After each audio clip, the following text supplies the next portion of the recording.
पंचनाम्याच्या अहवालानंतर ओला दुष्काळ जाहीर करण्यासंदर्भात निर्णय घेणार। जळगावातील नुकसानग्रस्त शेतकऱ्यांना मुख्यमंत्री फडणवीसांकडून मदतीचं आश्वासन। हेक्टरी 50,000च्या मदतीसह शेतकऱ्यांची कर्जमाफी करा। पीएम केअर फंडातून मोदींनी किमान 50,000 कोटी महाराष्ट्रासाठी द्यावेत। उद्धव ठाकरेंच्या 3 मागण्या। आमदार प्रतापराव पाटील चिखलीकर यांचा उपमुख्यमंत्री अजित पवारांशी फोनद्वारे संवाद। नांदेडच्या पूरस्थितीचा आढावा। शेतकऱ्यांसाठी सर्वस्व पणाला लावू काळजी घेण्याचं अजित पवार यांचं आवाहन।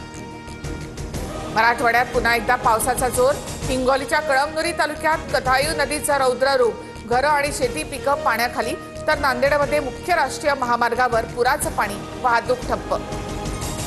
धाराशिवच्या भूम, परांडा, लोहारा, उमरग्यात मुसळधार पाऊस। पात्रूड आंबी या दोन्ही मार्गावरील वाहतूक पूर्णपणे बंद। नदीकाठच्या अनेक घरांमध्ये पाणी शिरलं। नागरिकांचं जनजीवन विस्कळीत। सोलापूर आणि छत्रपती संभाजीनगरमध्ये कृषी मंत्री दत्तात्रय भरणेंकडून पाहणी।